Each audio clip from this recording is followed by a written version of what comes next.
analisar, né, algumas nuances do livro A Sociedade dos Cativos, né, que na verdade é um estudo de uma prisão de máxima seguridade, né, e ele foi realizado por Six, né, professor Bresman Six.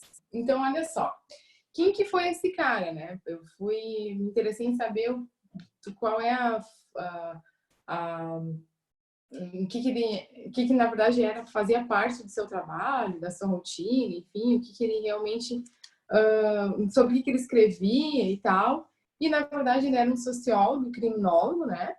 E ele nasceu em 1922. Acho interessante a gente também, né, visualizar assim esse período, né?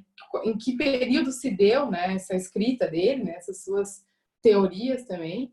Então ele é de 1922 e ele faleceu em 2010. Ele é norte-americano, né?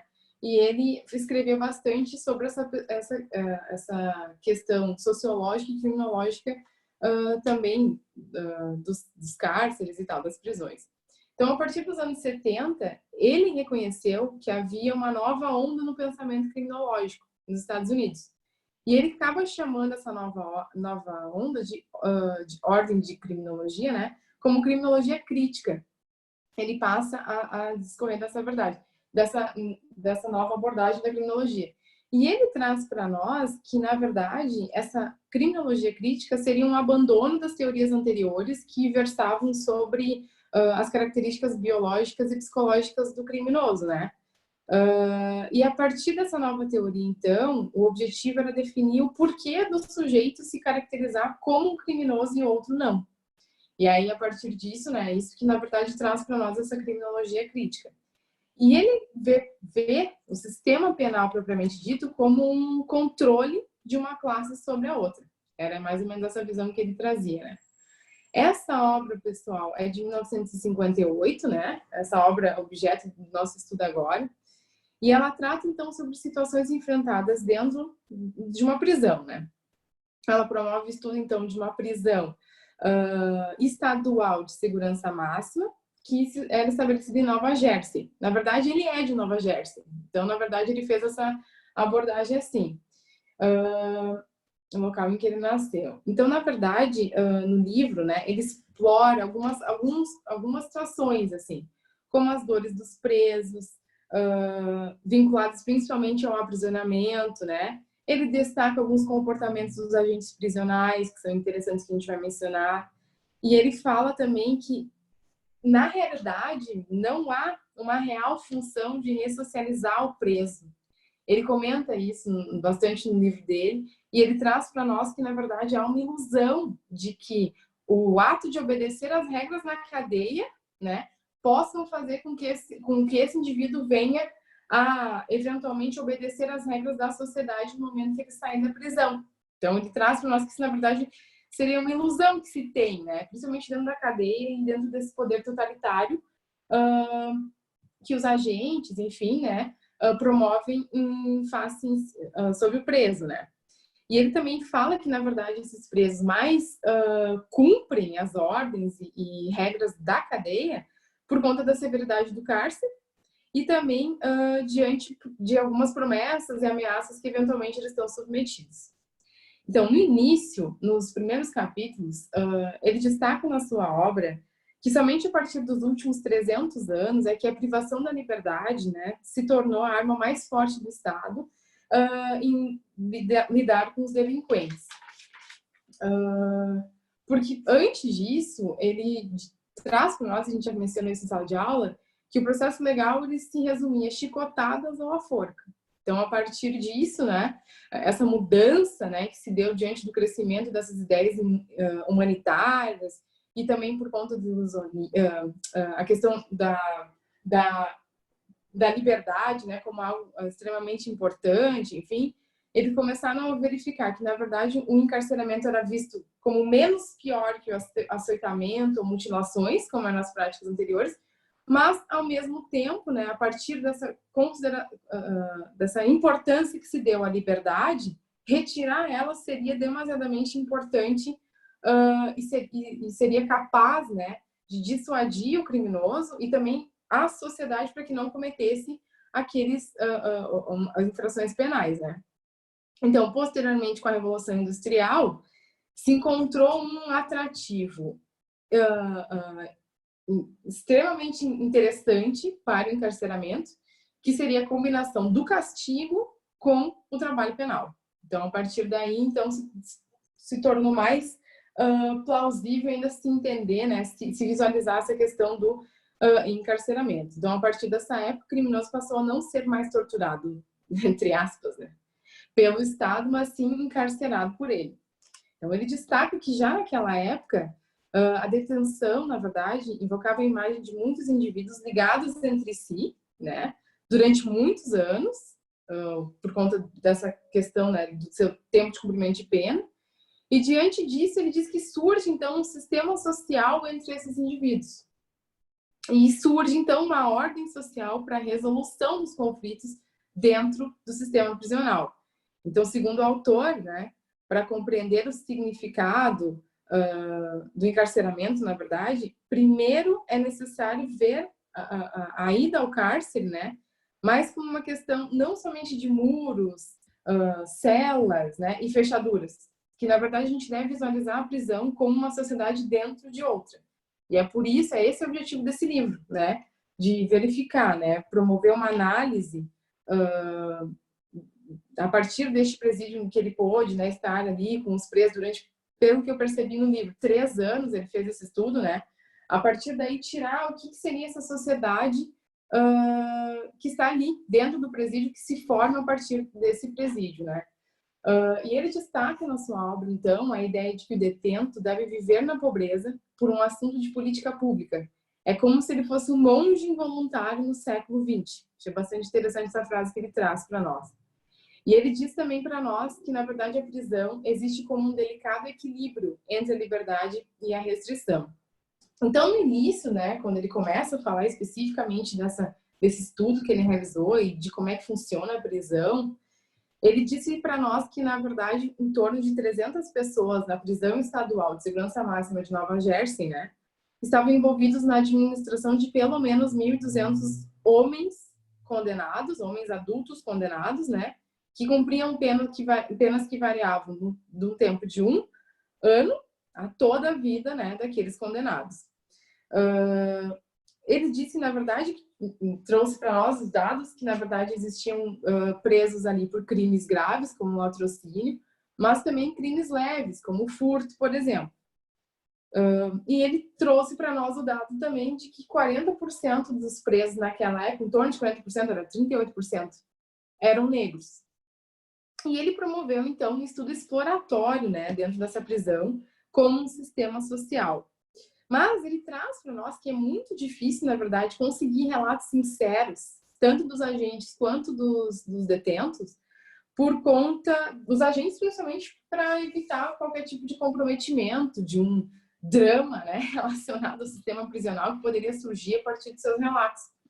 E dos presos, né, não necessariamente eles estariam cumprindo com a verdade no que viessem a relatar, né, até porque eventualmente alguns estavam acostumados com a violência, com a mentira, né, e com esse tipo de forma de caráter, assim. Então é difícil promover esses estudos, segundo ele, né, justamente por conta dessas eventuais inverdades que são ditas sobre o sistema. Além disso, tá, o estudo durou em torno de 3 anos, pelo que eu tirei do livro dele. Tá no finalzinho da introdução isso. E aí ele começa a falar da prisão, né? Essa prisão foi construída no século XVIII e ele traz para nós o que tem nessa prisão no início. Ele menciona que tem um muro de 7 metros, com várias torres, policiais armados por todo lado, inclusive na rua. Ele descreve as salas, a quantidade de locais necessários para eventualmente, para finalmente, né, tu adentrar mesmo a prisão, né? E ele destaca, então, que os detentos são reprimidos fisicamente no sentido da impossibilidade de ir e vir, né, dentro da cadeia, que óbvio que eles têm alguns contatos contra os presos quando vêm no horário das refeições, quando eventualmente utilizam as salas para recreamentos, televisão ou no momento de seus trabalhos. Mas eles não têm acesso livre à prisão, não ficavam soltos naquela época pelo presídio. E ele conta para nós também que, na verdade, eles estavam numa área espacial limitada à sua cela, né? E ao restante da prisão no momento que eles eventualmente podiam estar ali, né? Exercendo outras funções dentro da cadeia. Então, ele destaca que, na verdade, eles estão reprimidos fisicamente nesse sentido, diante dessa área espacial que eles podem ocupar dentro do presídio. E também, por conta disso, eles acabam estando também reprimidos psicologicamente, porque, afinal de contas, eles são obrigados a conviver com aqueles outros detentos que estão ali na prisão e estão sob vigilância constante dos agentes prisionais. Ele também trouxe para nós o turno dos guardas, que é em torno de 8 horas, e também discorreu que o turno da manhã e tarde era o pior, né? Porque tinha mais movimentação nos presídios, então esses vigilantes, obviamente, deveriam estar mais vigilantes mesmo, né? A todo momento. Então, ele sustentou, achei interessante, o calor das celas no verão e o frio das celas no inverno, e ele também ressaltou para nós a cor acinzentada de tudo, o que lhe chamava mais atenção. Então, é interessante a gente mencionar isso, né? Porque já tem mesmo esse aspecto de tristeza, uma coisa ruim, né? Até a gente pode dizer. E ele disse que isso tinha referência, inclusive, às cores do local. Achei interessante ele falar isso. E também, claro, ele trouxe para nós dados que muitos dos presos trabalhavam, estudavam, trabalhavam na cozinha, né? Confeccionavam seus próprios uniformes, enfim. E a partir daí eles passam a ter contato com outros presos diante dessa liberdade, entre aspas, em relação aos exercícios do labor, né? E também nos momentos de refeição, e por aí vai. Mas ele aponta que mesmo diante dessas restrições, né, espaciais e psicológicas a que o preso está submetido, né, e diante também dessa situação de encarceramento, né, a sociedade exigia que os presos tivessem, além de tudo, uma situação desumana dentro da cadeia, porque na verdade aquilo ali é um castigo, eles não podem ter uma vida tranquila dentro da prisão. E ele menciona que seria difícil, né, de manter esses presos em celas solitárias, por exemplo, diante do custo, né, desse encarceramento. E a sociedade cobra muito isso, né? Cobrava na época e cobra hoje a questão dos custos para manter esse encarceramento. E aí ele trouxe para nós os dados que esta prisão, né, só mantinha os presos em células de modo solitário, né, confinamento solitário, quando esses detentos cometiam infrações muito graves às regras da prisão, e essa era a pior das penalidades que o preso poderia ser submetido dentro dessa prisão estadual de máxima segurança. Até para não ficar caro manter cada um dos detentos todos os dias de noite numa cela individual. Ele traz para nós também, então, que o muro, ele faz essa menção do muro que eu achei interessante a gente tratar aqui nessa apresentação, né? Ele trata o muro como algo, na verdade, vinculado à segurança, óbvio, né? Para que os presos não escapem, mas também ele traz para nós que o muro é importante para que os homens livres, que estejam na sociedade de forma livre, né? Não tenham acesso, não vejam os homens sob custódia, para que não venha gerar um sentimento de remorso, um peso na consciência por conta desse encarceramento. Na verdade, isso faz com que, então, essas pessoas livres não tenham esse ressentimento diante do obedecimento das regras, né? E diante de eventual punição a essas pessoas que não tenham cumprido as regras. Isso eu achei muito legal. E ele traz para nós que, na verdade, os muros acabam sendo permeáveis. Por que ele diz isso? Porque, eventualmente, em motins, toda a sociedade vai ter conhecimento do que acontece lá dentro, né? Ou então alguns grupos que pretendem, né, a libertação de alguns presos, né? Esses grupos acabam tendo noção do que acontece lá dentro e, eventualmente, podem trazer isso para a sociedade. Além disso, né, as pessoas, né, dentro das prisões, guardas ou prisioneiros, né, trazem consigo as suas culturas, as crenças, tanto os prisioneiros quanto os guardas. Então, existe, na verdade, e todos eles acabam sendo excluídos, né, dessa liberdade, porque o agente prisional, quando exerce a sua função, ele está preso lá dentro do presídio, né? Então, eventualmente, essas crenças e culturas acabam se misturando no cárcere. E ele traz para nós que, eventualmente, o criminoso, então, não se encontra totalmente isolado como indivíduo, né? A instituição e seu contexto, então, eles estão mesclados, na verdade. Tanto os agentes quanto os criminosos. Ele diz isso por conta dessa troca de cultura e crenças entre eles. Então, nesse capítulo, ele acaba questionando para nós o porquê do encarceramento, então. Por que ele se justifica? Porque ele é um castigo? Porque há uma dissuasão do criminoso? Porque necessita-se de uma reforma? Qual é o objetivo? Então, o castigo é no sentido de, além do indivíduo estar privado da sua liberdade, ele também deve, essa visão que às vezes muitos indivíduos da sociedade têm, que esse indivíduo deve ter uma vida dolorosa dentro da cadeia. Então, essa ideia, né, de castigo diante de uma pena, no sentido de, além de privar da liberdade, a impossibilidade dele ter uma vida satisfatória, né, durante o cumprimento da pena e, eventualmente, até depois. Né? Essa é a visão que a própria sociedade reforça, assim, né? A mídia também, a gente falou isso na aula passada. Então, a ideia de dissuasão do preso, né, tem a ver, primeiro, com a experiência ser tão ruim, mas tão ruim dentro da cadeia, que ele não cometa mais crimes. Né? Essa é a primeira visão. Que a penitenciária serve, na verdade, como um freio para os daqui de fora, essa é a segunda visão, para que os daqui de fora, né, que estejam em liberdade, não cometam crimes. Essa é a segunda ideia, né, dessa dissuasão do preso. E a terceira situação que a gente consegue visualizar é pelo fato de que a cadeia, né, a prisão, esse sistema carcerário, ele mantém os criminosos conhecidos fora de circulação, né? E que por trás dos muros eles não poderiam, né, ter nenhum tipo de acesso, né, à sociedade, por aí vai.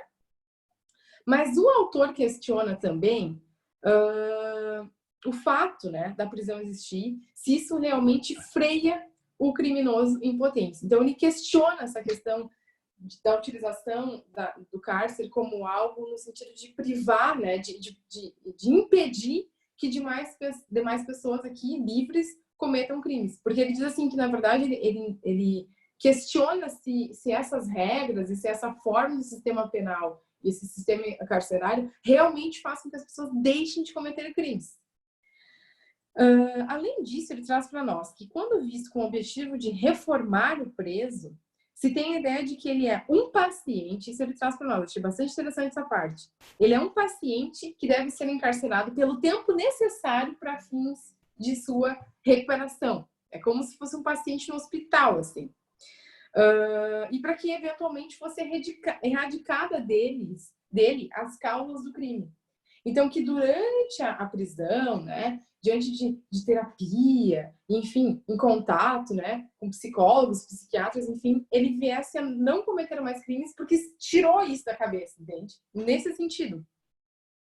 Mas muitos entendem que, na verdade, então, deve haver uma mudança na personalidade do preso para que ele seja efetivamente reformado.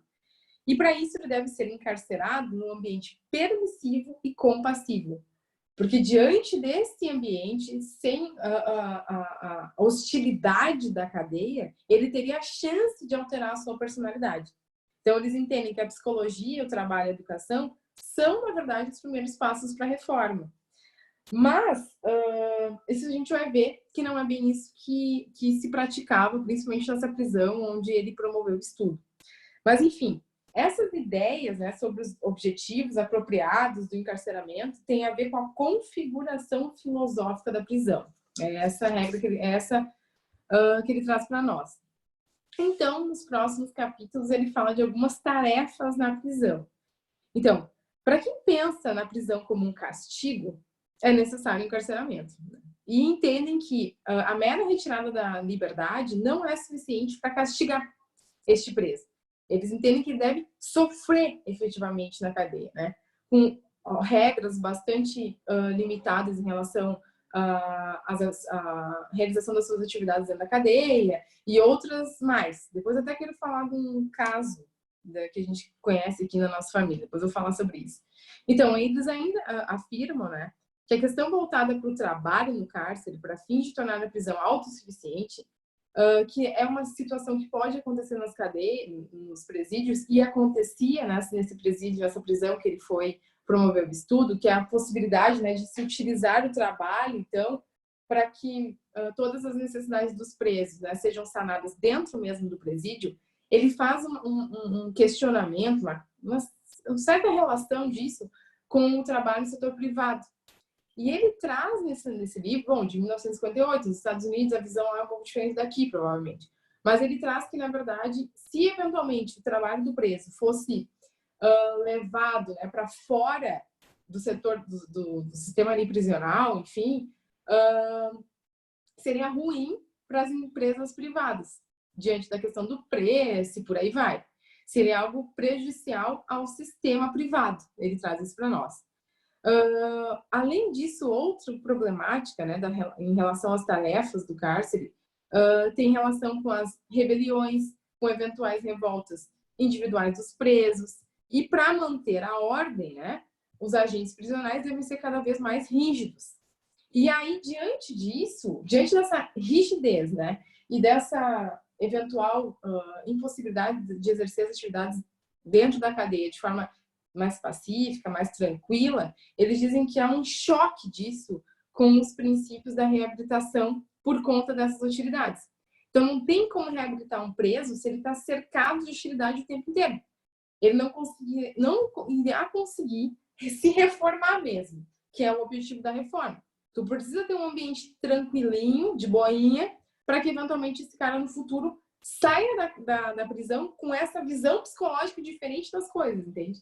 Que ele não esteja simplesmente obedecendo ordens no sentido de, tá, vou obedecer aqui lá fora, eu vou cometer tudo de novo. Não, é uma mudança na sua percepção da vida mesmo, das coisas do dia a dia da vida.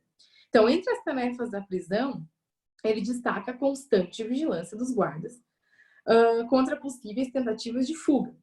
Ele destaca muito isso, que na verdade o maior objetivo dos agentes prisionais é evitar a fuga e manter a ordem. Então, isso acaba fazendo com que a reforma fique, deixada de lado.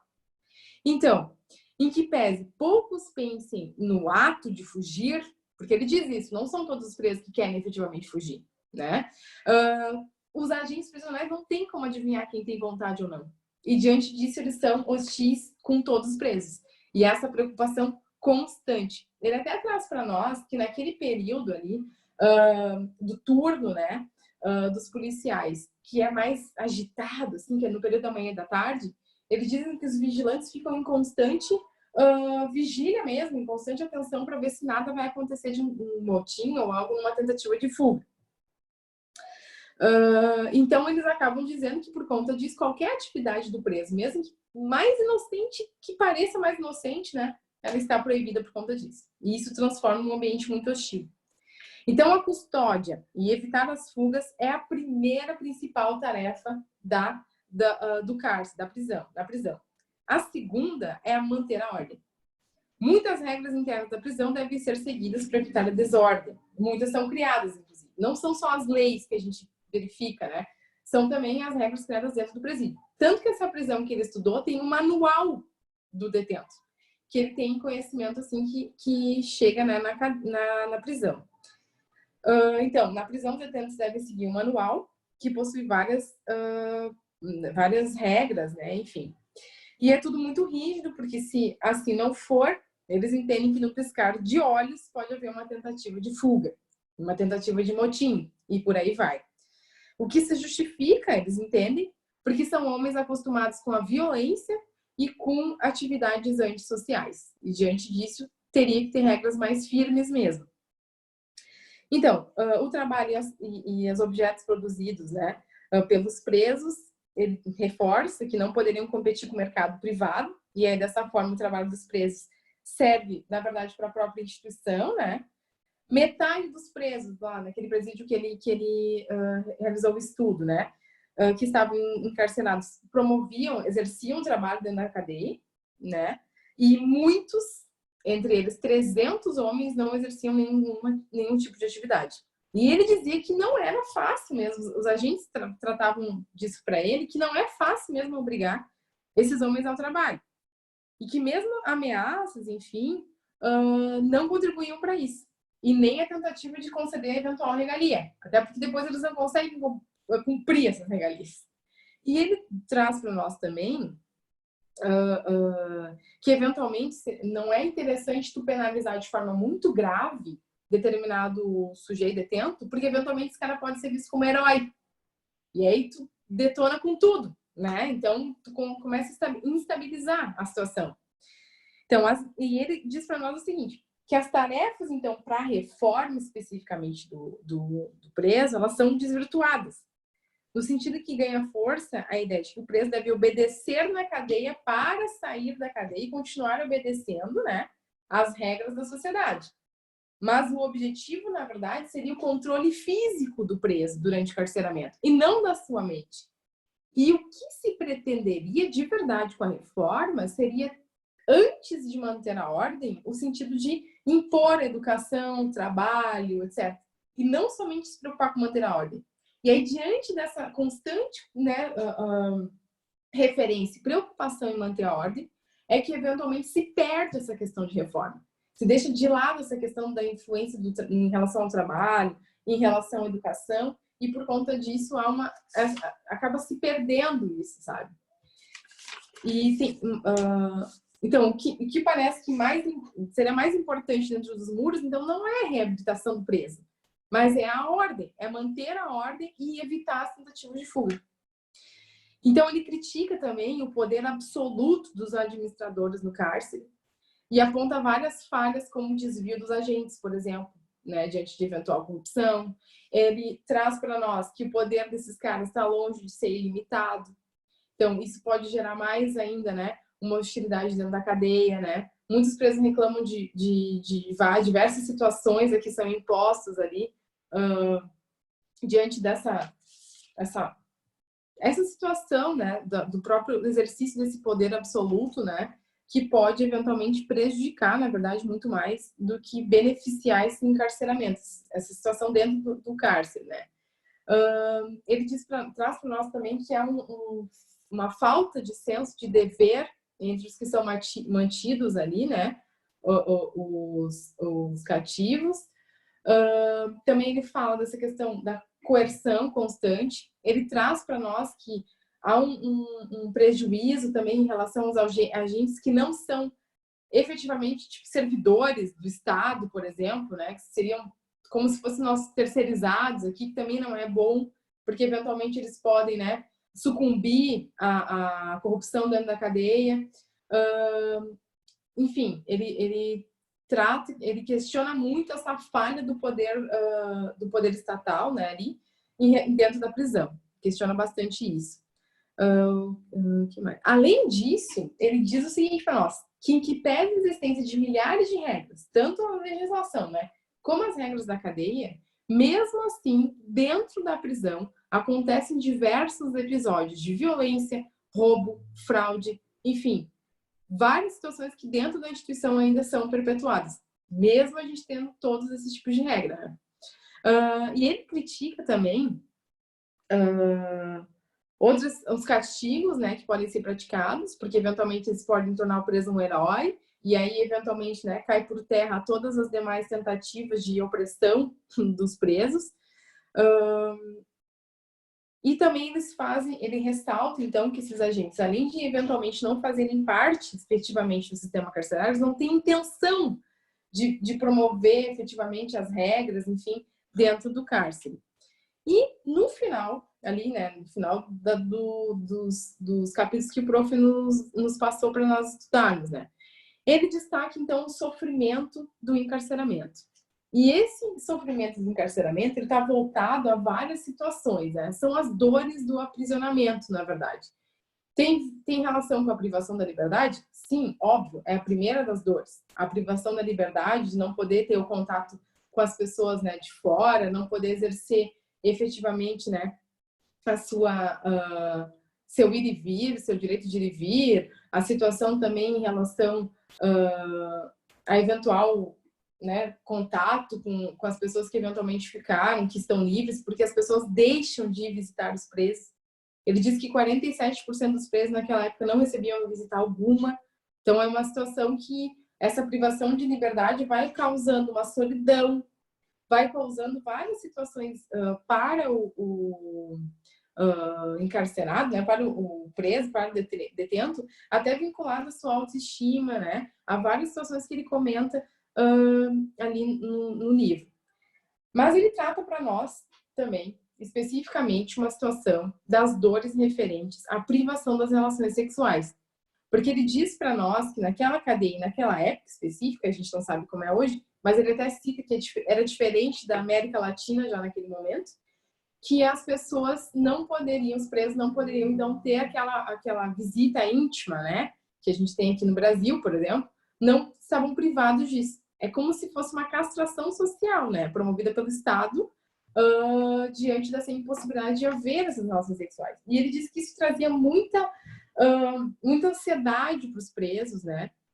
E uma situação até de um forçar a ter relações homoafetivas dentro da cadeia, e diante disso o preso se sentia mais...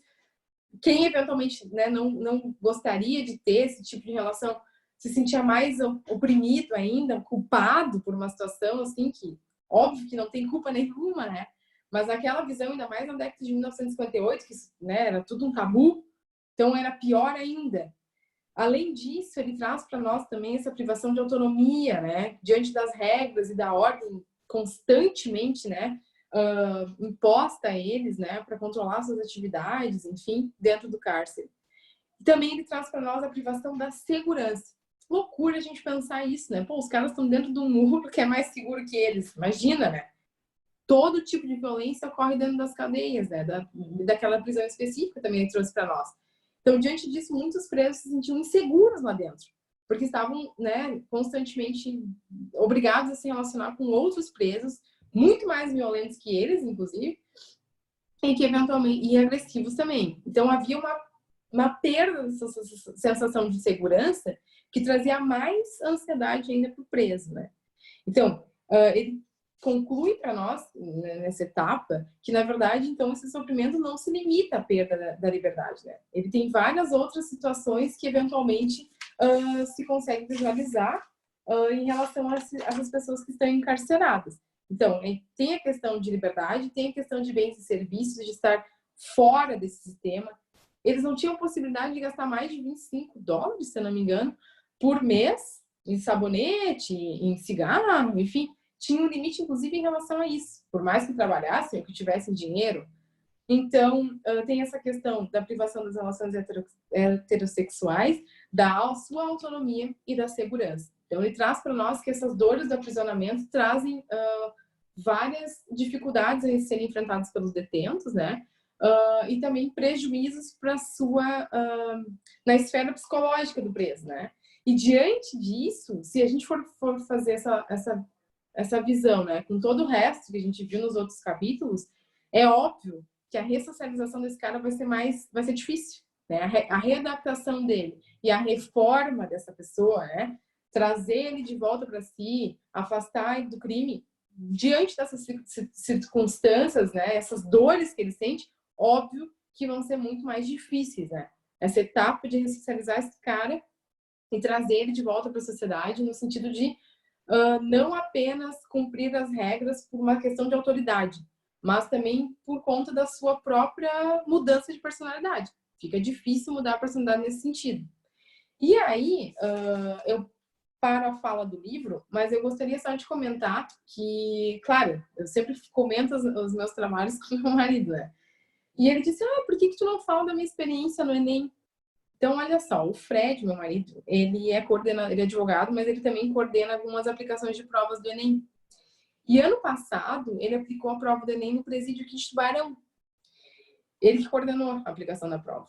E ele disse para mim, na época ele me contou os relatos que me chocaram muito, assim, mas, tipo, eu sou muito juvenil, é óbvio que isso acontece. Mas como a gente não tem essa noção de que os muros são permeáveis, mas nem sempre tu tem acesso, cara, eu não acredito que isso acontece, bicho. Eu sei que, primeiro de tudo, os agentes odeiam o pessoal do Enem.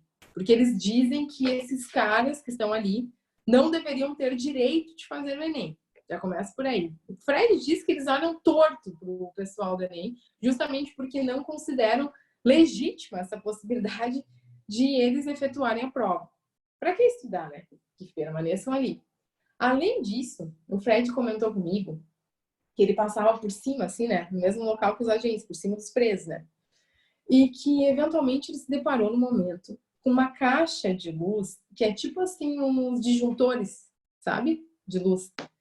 E ali estava escrito assim, ó, estava desligado, vários disjuntores estavam desligados, dizendo assim, ó, preso, impossibilitado de tomar banho quente. As coisas loucas assim, sabe? Então, os disjuntores desligados para que os caras não pudessem tomar banho quente.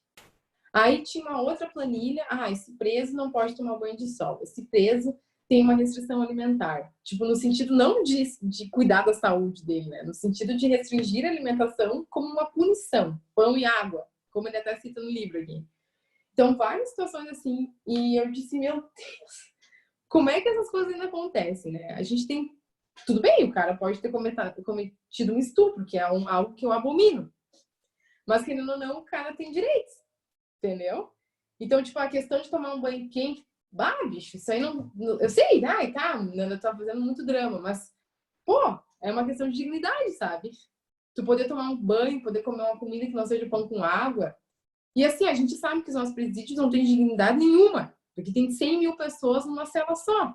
Então, tipo, até me chama a atenção que esse estudo que ele fez nos Estados Unidos, até ele aponta que eles têm a questão médica, né, educacional, tudo relativamente assim, né, dentro do possível, assim. Aqui no Brasil, a gente sabe que isso aí é uma verdade, né? Olha aquele presídio do Rio Grande do Sul. Eu até comentei sobre isso semana passada.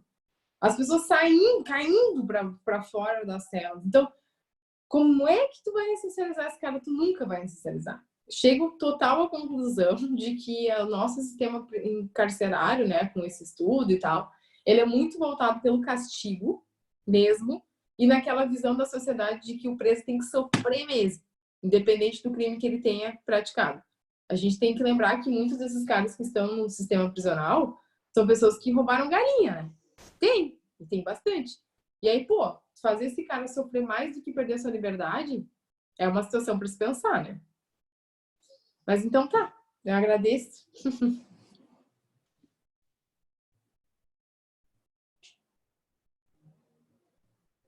Eu acho que tá sem som. Eu tirei agora. Boa, liguei. Tá. Obrigado, Fernanda. Olha, queria te dar os parabéns pela exposição. Muito, muito, Obrigada. muito boa. Não fez falta absolutamente nenhuma o PowerPoint, inclusive me motivou a não usar mais esse negócio de PowerPoint. Eu não gosto.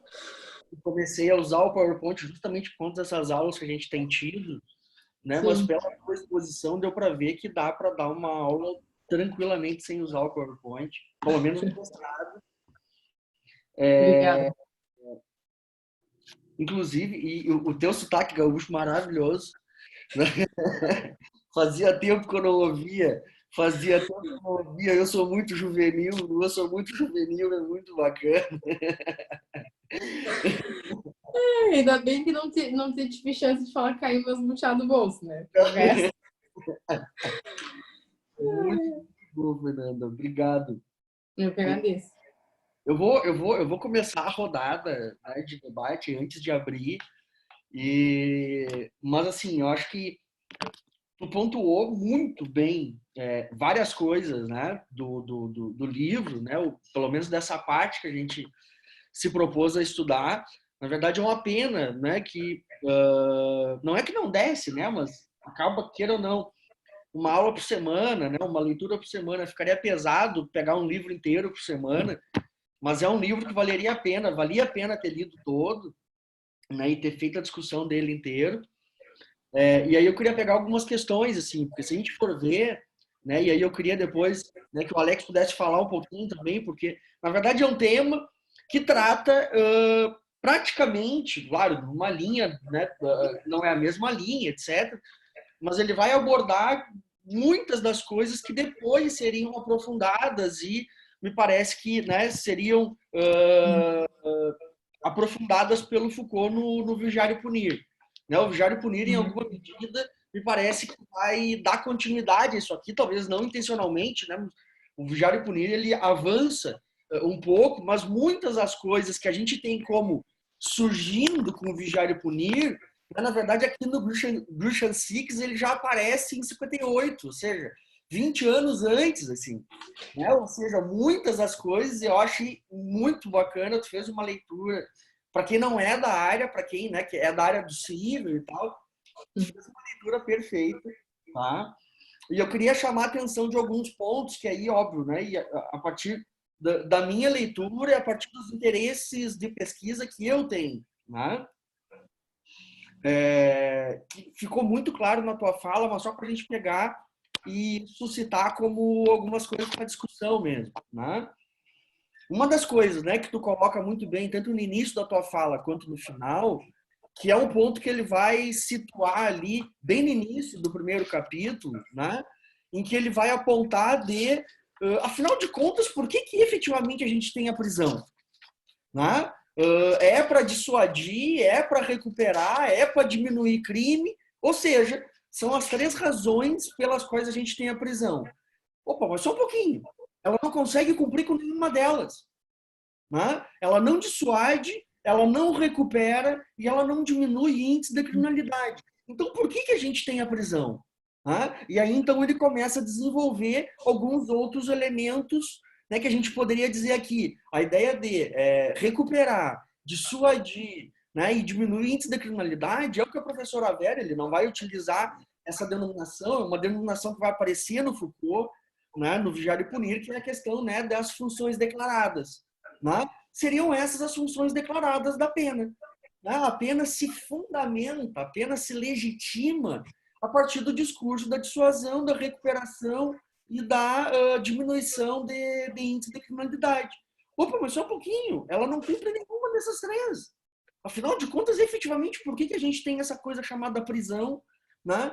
E aí ele vai começar a desenvolver os tópicos que tu esmiuçou muito bem, cada um deles, mas eu acho que esse primeiro capítulo ele é muito bacana no sentido de demonstrar, ao que me parece, exatamente a conclusão que tu chega, né? Talvez ainda, Fernanda, não com o pessimismo do criminólogo, mas com a constatação de qualquer pessoa que tenha qualquer contato com esse tipo de literatura, que é, gente, a prisão nunca se propôs a ressocializar. Isso nada mais é do que um conceito mentiroso, né? Uma definição eminentemente para manter os muros da prisão em pé. Né? Eu acho que essa é uma constatação fundamental e, sobretudo, eu acho que a narrativa desse livro ela é muito legal. E aí, nesse ponto, eu acho que ela é mais legal que a narrativa do Vigiar e Punir, porque ela se apresenta como uma narrativa de quem estava na prisão, vivenciando um pouco aquilo de maneira um pouco mais visceral. Então, nesse ponto, eu achei ela muito mais, né, sensitiva, vamos dizer assim. Então, eu acho, cara, eu achei assim, ó, eu vou dizer assim, ó, fiquei feliz porque foi o primeiro semestre que eu inseri essa literatura, né, e fiquei feliz de ter apresentado esse livro a primeira vez, mas fico com um sentimento de pena de não ter inserido ele antes nas turmas que já passaram, porque eu achei fenomenal, tá? Um outro ponto que me chama muita atenção, e aí esse aqui é do teu interesse, de algumas coisas que a gente já conversou, e aí eu não sei se te chamou a atenção ou não, e aí eu vou puxar uma questão que o Alex também já chamou a atenção outras vezes, quando eu entro na questão do trabalho prisional. Lembram quando a gente estudou a questão do trabalho prisional, do discurso da ressocialização ou não? Né? Vejam que aqui ele vai trabalhar com uma ideia de trabalho como labor.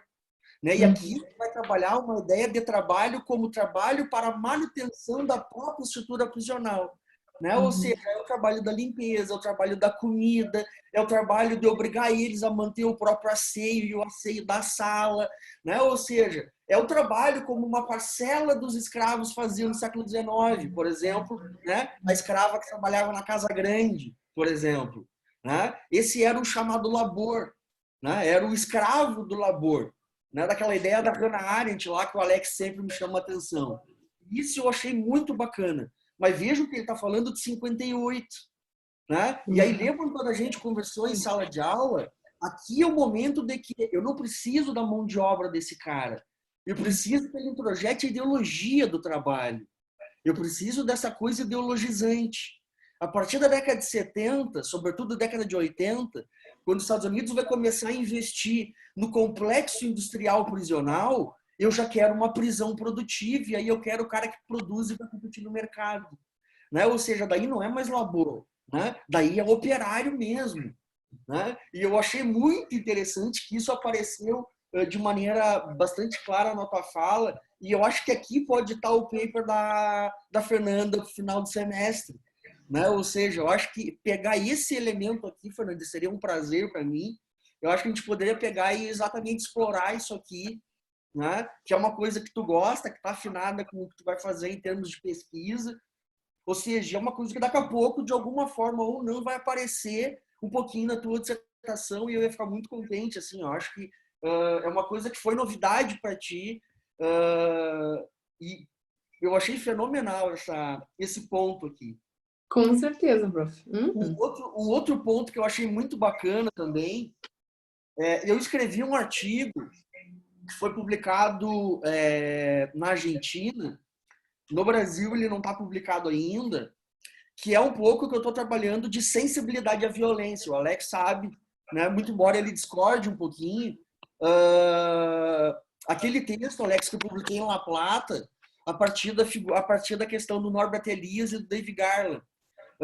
E aqui vai aparecer uma questão muito interessante, ou seja, aquela ideia de que a prisão surge como uma forma de humanização, né? A gente conversou isso lá no classicismo. O que o Six vai trazer aqui? Não tem nada de humanização. O que tem aqui, na verdade, é esconder a violência e o sofrimento, o padecimento do que lá no último capítulo ele vai chamar das dores e do sofrimento da instituição prisional, é esconder isso atrás dos muros. Para que a Fernanda, para que a Jéssica, para que a Inês, para que o Daniel não sintam solidariedade a esse sujeito. Né? Ou seja, a prisão ela não acabou com a pena corporal, a prisão não acabou com o sofrimento, a prisão acabou com a ideia de identidade visual com a pena corporal. Né? E aí eu acho muito interessante, porque isso aqui ele traz um terceiro vértice de análise. Né? Nós temos um primeiro vértice de análise com base lá no Rush e no Kirchheimer, da punição e a estrutura social, na ideia de a pena e a prisão é voltada para uma questão material, materialista, né, de produção de trabalho, produção de mão de obra, né, uma visão materialista do mercado de trabalho. Isso é uma visão eminentemente materialista, marxista. Nós temos uma outra visão de cunho, né, Foucaultiana, que diz respeito à prisão como objeto de dinâmica de poder, disciplinamento e controle dos corpos e produção de subjetividade. Isso é uma outra vertente, vértice de análise, né? E aqui a gente tem um terceiro vértice de análise, que é uma questão da ordem cultural.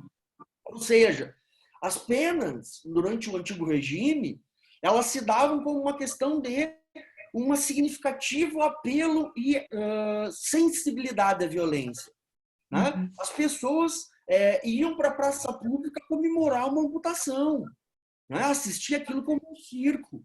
E com o processo de, aspas, humanização, modernização da sociedade, só aos poucos sofreu um processo de algo inadmissível, né? Ou seja, de brutalidade, signo de atraso, né? Signo de, enfim, ou seja, a violência bruta, a violência grotesca, a violência nua e crua, já não era mais algo acessível ao olho do cidadão moderno. Né?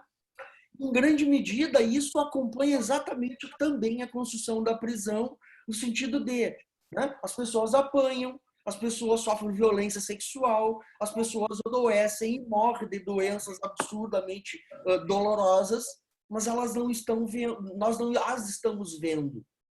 Elas estão atrás dos muros da prisão. E aí a questão é, quem é que está certo? Foucault ou Marx ou a abordagem cultural? Os três, e esses processos, eles se dão todos juntos. E essa é a grande questão. Cada uma delas aborda isso a partir de uma matriz teórica e de uma forma de perceber essa realidade. E eu, particularmente, tento abordar e entender isso dessa forma. né? São 3 fenômenos que se deram ao mesmo tempo e os 3 estão corretos na sua apreensão do fenômeno prisional, né? Então foi uma coisa que eu também achei que devia pontuar aqui e trazer, porque isso aqui está sendo gravado, Fernando, e a tua aula vai ser a primeira que vai ir para o YouTube nas nossas do mestrado, que eu acho que vai encaixar redondinho, tá? Uma outra questão que eu acho muito bacana, apareceu também, a questão do agente prisional, né? Quando eu era aluno da graduação, eu fui bolsista do Luiz Antônio Chies, que esteve aqui agora há pouco, ele fez a banca da Sara e tal, e quando eu entrei quando eu estava na graduação, uma das pesquisas que a gente fez foi sobre a prisionização do agente penitenciário. E é muito interessante como o agente penitenciário está tão preso quanto o encarcerado, né? E na época ele tinha uma proposta de fazer um teatro, né, que era tentando demonstrar, né, 2 pessoas saindo da unidade prisional, né? Um preso saindo em saída temporária de 7 dias e um agente penitenciário saindo para passar o final de semana em casa. E eles estão saindo os 2 de uniforme e conversando. E pela conversa deles, pelo dialeto, pelo compartilhamento de valores e coisas, tu não sabe quem é o preso e tu não sabe quem é o agente penitenciário. Né? Pelas dores da prisão, porque se vocês pegarem os dados de adoecimento do serviço público, os agentes penitenciários são algumas das categorias com maior índice de adoecimento, depressão, enfim, uma série de problemas de saúde, né? E é muito interessante. Né? É muito interessante como a questão do agente prisional, ou o agente, ou o funcionário da instituição penitenciária, né, padece da prisão. Ele não trabalha para a prisão, ele padece do trabalho. Né? De toda aquela rotina, de toda aquela limitação, de todo aquele estresse, né, e etc. Outra questão que eu acho fundamental também da gente pontuar é a questão e aí fica bastante claro na abordagem do SIX, é a questão de como a prisão proporciona violência intencional sobre as pessoas. Não é aquela coisa, não é a prisão apesar da violência. A prisão produz violência intencional sobre o sujeito humano. E aí é que me lembra um pouco também o texto que eu trabalhei, o texto do Nils Christ, que é uma razoável quantidade de crime. Né? E a ideia é de que, sim, a prisão ela foi feita para produzir sofrimento, mais nada. E ela é a ministração de uma quantidade de violência.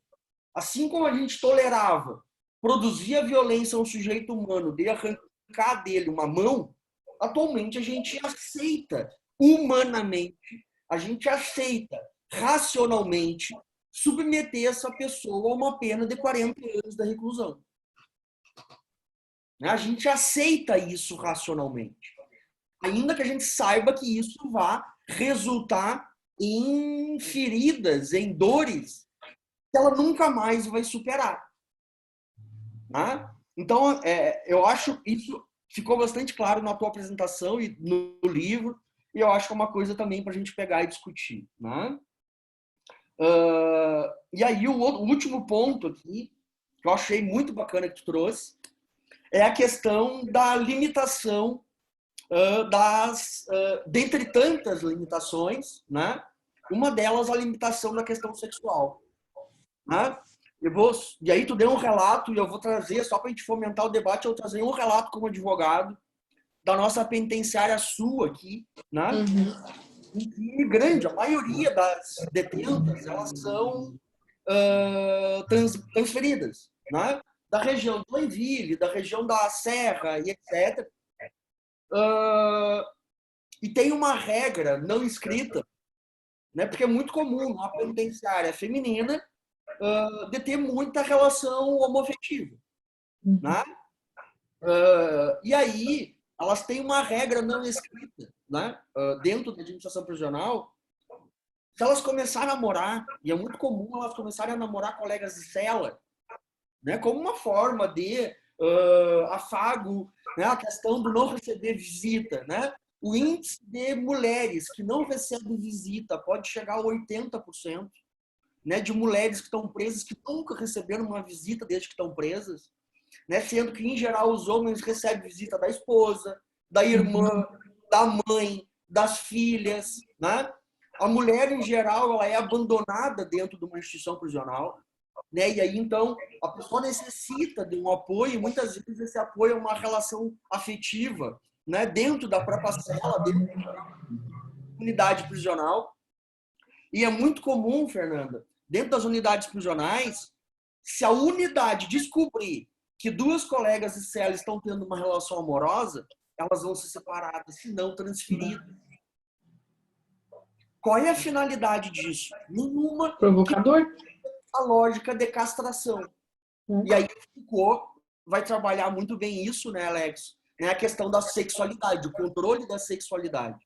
Né? Mas se nós pegar isso na década de 50, né, ou se nós pegar isso como uma forma de controle do preso, né, 58 nós estamos falando de um pouquinho depois do fim da Segunda Guerra Mundial, ou seja, um período em que ainda era muito presente o ideário da castração no sentido literal. Proibir um preso de ter relação sexual era uma forma de proibir que um preso, como um patógeno social, se reproduzisse. Porra, se o cara tá preso, eu vou deixar o cara ter filho. Né? Ou seja, era uma forma também de castração no sentido literal mesmo. Né? Era uma forma de tentar inviabilizar que um sujeito perigoso, ameaça para a sociedade, se reproduzisse, né? Se proliferasse. Né? Então foram algumas coisas que na tua apresentação eu fui elencando aqui, que eu acho que dá para, a partir disso, então, a gente pegar e fomentar o debate.